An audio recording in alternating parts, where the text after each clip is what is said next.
está en la prisión de la que nadie ha escapado en más de 30 años. Vive bajo un aislamiento que se supone total, absoluto, sin ninguna posibilidad de contacto con el exterior.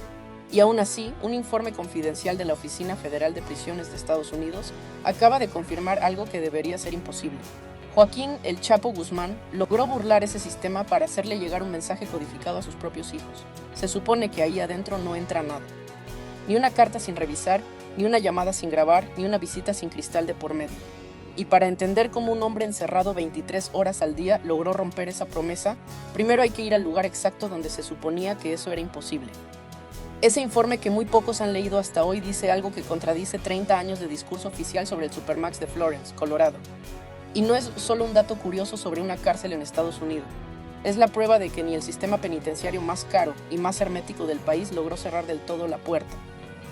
Ahí adentro vamos a mostrarte cómo funciona ese régimen de aislamiento, qué encontraron realmente cuando revisaron esas comunicaciones y qué papel sigue jugando Guzmán en la estructura criminal que dejó afuera, incluso preso. Porque un sistema penitenciario no se mide solo por lo que impide que pase físicamente, se mide por lo que logra impedir que salga. Y durante años ningún país de la región logró resolver ese segundo problema. México lo intentó con protocolos especiales para capos y los vio fallar una y otra vez. Colombia lo intentó con pabellones de máxima seguridad y terminó viendo cómo esos mismos capos seguían operando desde adentro. Honduras lo intentó y terminó con prisiones completas bajo control de las pandillas que se suponía debían aislar. Cada gobierno prometió que esta vez sí sería hermético. Y hoy vamos a poner ese historial de fracasos frente al único modelo que hasta ahora dice haberlo resuelto de raíz. Para dimensionar lo que significa esta grieta, hay que entender primero qué es realmente el Supermax. No es una cárcel común. Es el punto final del sistema penitenciario estadounidense, el lugar donde envían a los presos que ni siquiera otras prisiones de máxima seguridad se atreven a retener. Ahí adentro, los reclusos pasan hasta 23 horas al día encerrados en celdas de concreto, sin ventanas hacia el exterior, con apenas una hora de patio en solitario. Nadie los toca, nadie los ve. En teoría, nadie los escucha tampoco. Ese régimen se llama aislamiento especial permanente, y durante 3 décadas el gobierno estadounidense lo vendió como la respuesta definitiva a un problema que otros países nunca lograron resolver. ¿Qué hacer con los criminales que, incluso presos, siguen dando órdenes desde adentro? Lo que encontraron cuando revisaron esas comunicaciones no fue un descuido menor. Fue la prueba de que el sistema, durante meses, no supo que lo estaban usando en su contra. Pero eso no lo estamos entendiendo bien todavía. Para entender qué tan grave es, hay que empezar por quién es el hombre detrás de este expediente. Si quieres entender por qué el mundo entero está mirando hacia otro modelo para resolver esto de una vez, quédate, porque en unos minutos vamos a comparar esta grieta con la prisión que hoy se presenta como la más hermética del planeta. Y si te interesa este tipo de casos verificados, sin inventar ni exagerar como hacen otros canales, suscríbete ahora. Lo que viene lo explica todo. Hace una década, Joaquín Guzmán fue capturado en un enfrentamiento armado en México y extraditado a Estados Unidos. Ahí lo condenaron a cadena perpetua y lo enviaron directo al Supermax de Florence, la prisión que ningún preso ha logrado abandonar desde que abrió sus puertas en 1994. El mensaje del gobierno estadounidense fue claro. Aquí termina la historia del Chapo. Aquí no manda nadie más que el sistema. Y durante años eso pareció cierto. Hasta que un informe confidencial de la Oficina Federal de Prisiones, correspondiente al año pasado, llegó a una conclusión que contradice esa narrativa oficial. Guzmán habría utilizado a un intermediario para hacer llegar mensajes codificados a sus hijos adultos, relacionados con su empresa criminal en curso. No una carta con quejas sobre su condena, no un reclamo por trato inhumano. Un mensaje operativo hacia afuera, desde la prisión más hermética de Estados Unidos. Los datos exactos sobre el método de codificación y la identidad completa de ese intermediario no han sido publicados, pero el hecho central del informe sí está confirmado. El mensaje llegó, y llegó estando Guzmán bajo un régimen que, en el papel, hace eso imposible. Para dimensionar quién es realmente la persona detrás de esta grieta, hay que entender a quién estamos hablando. El cártel de Sinaloa, según agentes federales estadounidenses, sigue siendo responsable de buena parte de las ventas ilegales de droga en las calles de ciudades como Chicago. No es una organización que desapareció cuando cayó su líder, y 2 de los hijos de Guzmán, los llamados Chapitos, se declararon culpables en Chicago de cargos relacionados con narcotráfico y hoy están bajo custodia federal en Estados Unidos. Pero quédate con esto, porque más adelante confirmamos algo que cambia el peso completo de este caso. Ese mensaje no era un simple saludo familiar. Es decir, el mensaje codificado no salió hacia un desconocido. Salió hacia la nueva generación que heredó la estructura criminal de su padre, la misma que, según las autoridades, sigue moviendo droga en las calles estadounidenses mientras su fundador permanece encerrado a miles de kilómetros de cualquier frontera. Un exfuncionario retirado de la DEA, que fue su jefe de la división de Chicago, lo resumió de una forma que deja pocas dudas sobre cómo ven esto los propios investigadores estadounidenses. Dijo que no le sorprendía en absoluto, que así operan estos narcotraficantes, buscando cualquier vulnerabilidad del sistema, y que no le extrañaba que estuviera intentando enviar mensajes a familiares, mientras otras personas incluso lanzaban amenazas por su cuenta. Ese comentario, hecho por alguien que dedicó su carrera a perseguir precisamente a este tipo de estructura, confirma algo incómodo. La vulnerabilidad no fue un caso aislado ni una teoría de conspiración. Fue reconocida por dentro del propio aparato de seguridad de Estados Unidos. Pero esto no era lo único que se movía alrededor de Guzmán en los últimos meses, y lo que vino después conecta directo con la grieta que estamos destapando. En paralelo a esta revelación salió a la luz otra historia. Guzmán escribió una serie de cartas a mano dirigidas a una corte en Nueva York, en las que aseguraba que el trato que recibe en prisión es inhumano, que su condena fue injusta, y en las que pedía ser trasladado a México para cumplir ahí su cadena perpetua. El juez que llevó su caso, originario de Chicago, resolvió que esos documentos no tenían sentido y que ninguno contaba con fundamento legal. Solicitud denegada. A primera vista parecen dos noticias distintas, un capo pidiendo ser trasladado y un capo enviando mensajes codificados. Pero puestas una junto a la otra, cuentan la misma historia desde dos ángulos. Un hombre que, incluso desde la celda más aislada del continente, sigue intentando mover los hilos de su propia situación, ya sea por la vía legal formal o por la vía de la comunicación clandestina. Y ese patrón no es nuevo en él. Su historial incluye una fuga real, años atrás en México, a través de un túnel construido bajo su celda, con salida directa a una motocicleta esperándolo. Una imagen que dio la vuelta al mundo y que quedó grabada como el símbolo de su capacidad para encontrar salidas donde nadie más las ve. Lo que viene ahora es lo que ninguna cámara ha mostrado hasta hoy, porque hasta este punto el mundo solo conocía la versión oficial de lo que pasaba ahí dentro. Ese antecedente es justamente lo que hace tan creíble esta nueva revelación. No se trata de un hombre que dejó de intentarlo, sino de un hombre que cambió de método porque el entorno cambió, pero no la intención. Ya no hay túneles posibles bajo una celda de concreto reforzado, pero sí puede haber, aparentemente, un intermediario dispuesto a mover un mensaje. Ahora bien, para entender por qué esta grieta importa tanto, hay que meterse un poco más en cómo funciona el día a día dentro del Supermax.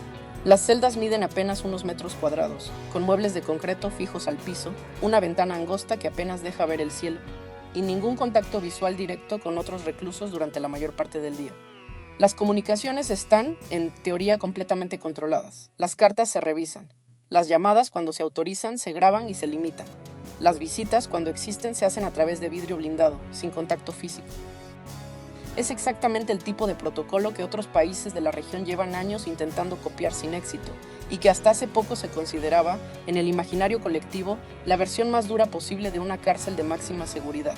Lo que viene ahora es algo que ninguna cobertura sobre este caso ha explicado hasta hoy. ¿Qué significa exactamente esta grieta comparada con el estándar de hermetismo que hoy se presenta como el más alto del mundo? Distintos centros de máxima seguridad en México han enfrentado denuncias recurrentes de comunicación entre reclusos de alto perfil y sus estructuras criminales en el exterior. Pabellones especiales en Colombia han sido, en más de una ocasión, el punto exacto desde donde se siguieron impartiendo órdenes hacia afuera.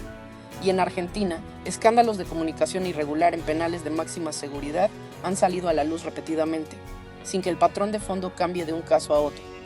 El Supermax durante 30 años cumplió al pie de la letra su promesa en términos de fugas físicas. El problema es que un mensaje codificado no necesita un túnel, ni una motocicleta de contrabando, ni un plan de escape. Necesita apenas un intermediario dispuesto y un sistema que no esté mirando exactamente en el lugar correcto. Y ahí es donde el discurso oficial de aquí no entra nada, aquí no sale nada, empieza a resquebrajarse. Porque un informe confidencial, filtrado y confirmado por una agencia de noticias mexicana antes de llegar a medios estadounidenses, puso en duda esa narrativa de la manera más directa posible, con fecha, con nombre propio, y con la conclusión de que el mensaje sí llegó. Eso no significa que el Supermax sea una prisión débil. Sigue siendo, en términos de seguridad física, una de las más estrictas del planeta. Pero confirma algo que la audiencia de este canal ya sospechaba desde hace tiempo, que el hermetismo total no se logra solo con concreto reforzado y protocolos de aislamiento. Se logra eliminando por completo cualquier canal de contacto con el exterior, sin excepción, sin intermediarios posibles, sin cartas, sin visitas, sin nada que un preso pueda usar como puente hacia afuera. Si te sorprende lo que acabas de escuchar sobre esta grieta en la prisión más segura de Estados Unidos, espera a lo que viene, porque la comparación que sigue es la que millones de personas en Latinoamérica llevan tiempo haciéndose. Suscríbete ahora para no perderte el próximo video, donde seguimos destapando estos casos con información 100% verificada. Y ese es precisamente el punto donde entra el modelo que hoy se ha convertido en referencia obligatoria cuando se habla de seguridad penitenciaria extrema, el CECOT, en El Salvador. El CECOT no fue diseñado como una prisión más dentro del sistema penitenciario salvadoreño. Fue diseñado como una declaración. Aquí termina, de manera definitiva, cualquier posibilidad de que un pandillero o un criminal siga operando desde adentro. Sin visitas, sin llamadas, sin correspondencia, sin contacto con el exterior, bajo ninguna forma, durante todo el tiempo que dure la condena.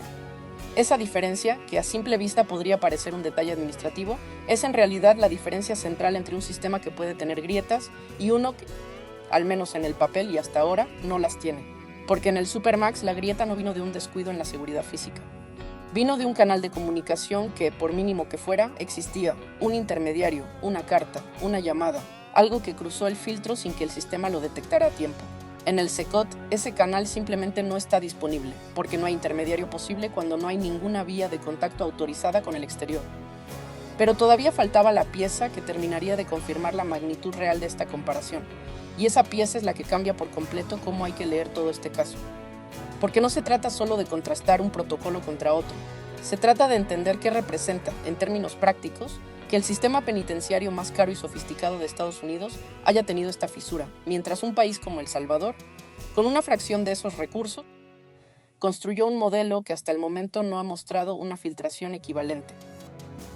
Eso no es un dato menor para ningún gobierno de la región que sigue lidiando con el mismo problema de fondo. Cárceles que, en teoría, aíslan a los criminales, pero que en la práctica terminan siendo su oficina de operaciones. Y esa comparación no se puede hacer sin antes tener absolutamente claro qué fue lo que realmente confirmó el informe sobre Guzmán, porque ahí está el dato que le da peso a todo lo demás. Lo que encontraron cuando finalmente se hizo público este informe no fue solo la confirmación de un mensaje codificado, fue la confirmación de que ese mensaje trataba específicamente sobre la empresa criminal en curso de Guzmán. No era una nota personal ni un simple gesto de un padre hacia sus hijos. Era, según el propio informe de la Oficina Federal de Prisiones, comunicación operativa relacionada con una organización que, según las propias autoridades estadounidenses, sigue activa hoy en las calles. Eso es lo que separa esta historia de una simple curiosidad carcelaria. No estamos hablando de un preso que encontró la manera de mandarle una carta cariñosa a su familia. Lo que confirma el informe cambia todo el peso de este caso. Pero primero, hay que entender exactamente qué tan lejos llegó ese mensaje. Estamos hablando de evidencia de que la cadena de mando de una de las organizaciones criminales más grandes del mundo pudo, aunque fuera de forma limitada, seguir recibiendo o enviando mensajes desde dentro de la prisión más segura de Estados Unidos. Y eso, para cualquier sistema penitenciario que se presente como definitivo, es la peor noticia posible. No una fuga, no un motín, sino la prueba silenciosa de que la comunicación con el exterior nunca se cerró del todo. Y hasta el momento de la publicación de esta historia, las autoridades penitenciarias no habían respondido a las preguntas directas sobre esta presunta vulneración, ni sobre si alguien dentro del sistema fue sancionado por permitirla. Ese silencio institucional es, en sí mismo, parte de la revelación. Porque cuando un sistema no puede explicar cómo pasó algo, ni confirmar qué está haciendo para que no vuelva a pasar, la pregunta deja de ser solo sobre Guzmán. Pasa a ser sobre el sistema completo, sobre cada protocolo que se presentó durante 30 años como infalible. Y ahí está el verdadero peso de este caso, más allá del nombre propio de Guzmán. Porque si el sistema penitenciario con más presupuesto del planeta, con 30 años de historial perfecto en materia de fugas físicas, tuvo una fisura de este tipo, la pregunta que queda flotando no es solo sobre Colorado. Es sobre cada prisión de máxima seguridad que hoy promete lo mismo: aislamiento total, comunicación cero, hermetismo absoluto. Porque la seguridad de una celda se mide en concreto y en cámaras, pero la seguridad de un sistema completo se mide en algo mucho más difícil de controlar. Cada persona que entra y sale de ese edificio, cada carta que pasa por una mesa de revisión, cada abogado, cada funcionario, cada intermediario que, sin necesidad de cruzar un muro, puede terminar cruzando un mensaje. Ese es exactamente el tipo de variable que ningún país de la región ha logrado eliminar del todo. Y es también la variable que un solo modelo, hasta ahora, dice haber cerrado por completo. Este es el instante exacto que hace unos minutos te prometimos. La confirmación, con fuente oficial confidencial, de que incluso bajo el régimen de aislamiento más estricto de Estados Unidos, con 30 años sin una sola fuga física, hubo una grieta real, con nombre, con fecha y con contenido operativo confirmado. No una sospecha, no un rumor de pasillo. Un informe del propio Bureau of Prisons, sostenido por la reacción de un exfuncionario de la DEA que reconoció, sin rodeos, que este tipo de vulnerabilidad es exactamente lo que un narcotraficante de este calibre va a intentar explotar hasta el final. Y esa pregunta, ¿cómo fue posible que esto ocurriera bajo el régimen de aislamiento más estricto de Estados Unidos sin que nadie lo detectara a tiempo? Es exactamente la misma que se hacen hoy millones de personas en México, en Colombia, en Honduras, cuando ven que sus propios sistemas penitenciarios de máxima seguridad terminan, año tras año, filtrando el mismo tipo de comunicación hacia el exterior. La diferencia es que, en esos países, el problema ya lleva décadas repitiéndose sin que ningún gobierno lo cierre del todo. En México, distintos centros de máxima seguridad han enfrentado denuncias de comunicación entre reclusos de alto perfil y sus estructuras criminales en el exterior, algunas confirmadas por investigaciones oficiales, otras señaladas por informes periodísticos que nunca llegaron a una respuesta institucional clara. En Colombia, pabellones especiales diseñados para aislar a capos han sido, en más de una ocasión, el punto exacto desde donde se siguieron impartiendo órdenes hacia afuera. En Honduras, el problema fue todavía más extremo. Prisiones enteras terminaron, durante años, bajo control efectivo de las propias pandillas que se suponía debían estar aisladas ahí adentro. Y en Argentina, escándalos de comunicación irregular en penales de máxima seguridad han salido a la luz repetidamente, sin que el patrón de fondo cambie de un caso a otro. La pregunta que se hacen millones de personas en toda la región es simple. ¿Por qué Bukele sí pudo cerrar esa puerta y otros gobiernos, con más años y en algunos casos más recursos, no lo han logrado? La diferencia no está en el tamaño del presupuesto ni en la cantidad de cámaras instaladas. Está en una decisión que ningún otro gobierno de la región se había atrevido a tomar hasta ahora.